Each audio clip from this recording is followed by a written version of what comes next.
Uso o tempo reservado à liderança do PMDB para concluir o pronunciamento que iniciávamos ontem sobre o tema do contingenciamento orçamentário determinado pela presidente Dilma. Infelizmente, pressionado pelo cronômetro, não consegui terminar, naquele momento, o meu pronunciamento como gostaria. O que faço nesta tarde, por entender que o contraditório é profundamente salutar no processo democrático. Dizia eu, então, atendendo a diversos e honrosos apartes que recebi, entre eles a queridíssima senadora Marisa Serrano, que os gastos fiscais do Estado brasileiro fazem parte de um processo racional e necessário de desempenho do processo do papel do Estado como permanente indutor do desenvolvimento de uma economia moderna e mais justa. Não pretendo, senhor presidente, me alongar mais do que o necessário, citando números da economia, mas no que se refere a gastos, é de se estranhar o discurso equivocado de certos setores da política que falam de haver descontrole do gasto e defendem, ao mesmo tempo, aumentos irreais no salário mínimo. Não deixam claro que para cada, atentem os senhores, R$1 de acréscimo nesse salário, há um aumento de cerca de 290 milhões nos gastos da Previdência Social. Isto em relação ao nível de R$545 adiante, implicando em necessidades adicionais de recursos superiores à ordem de 10 bilhões de reais. Para tanto, devemos cumprir ainda mais com os investimentos públicos, prejudicando sobremodo o crescimento da economia se caminhássemos nesse trecho. E ainda mais, redimensionar para menor gastos em outras áreas sociais, descumprindo a tabela, a meta do resultado primário estabelecido na Lei de Diretrizes Orçamentárias. O salário mínimo nos últimos 8 anos, bem falou senadora Marta Suplicy agora há pouco. Nos últimos 8 anos apresentou uma expressiva valorização, passando de R$200 em 2002 para 545 agora em 2011. Em termos de dólares, hoje representa cerca de $320 contra menos de $100 há 9 anos atrás.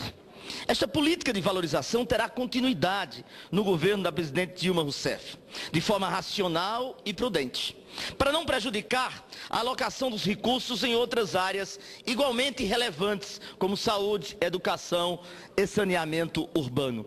Finalmente, o item pessoal, também objeto de críticas, muitas vezes apressadas, passou de 4,49% do PIB em 2008 para 4,75% do PIB em 2010. Este modesto aumento refletiu sobremodo na melhoria remuneratória e da adequação quantitativa de carreiras públicas importantes para o atendimento da população e o exercício eficiente do papel do Estado. É de se destacar que em 2012, no último ano do governo Fernando Henrique, esse mesmo índice, pessoal, atingiu 5,1% do PIB.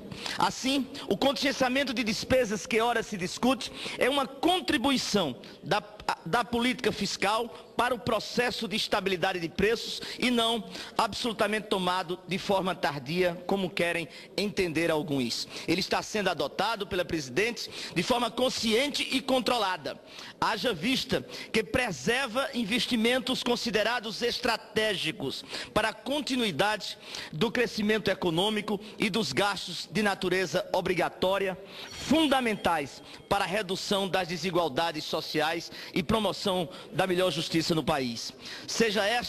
Esteja certa a oposição, assim como a sociedade brasileira, que hoje mais do que nunca o governo, em cumprimento de determinação específica da nossa presidente, trabalha para preservar a estabilidade econômica com justiça social. Este, senhor presidente, senhoras e senhores senadores, o binômio que diferenciou e diferencia os tempos de hoje da longa história de desemprego, escalada inflacionária e concentração de renda do ontem. Essa história perversa que deformou o rosto da nação brasileira por tanto tempo, roubando sonhos e vida de gerações e gerações de brasileiros. Vivemos um novo tempo e é emblemático que a primeira fala à nação, a presidente tenha usado a abertura do ano escolar como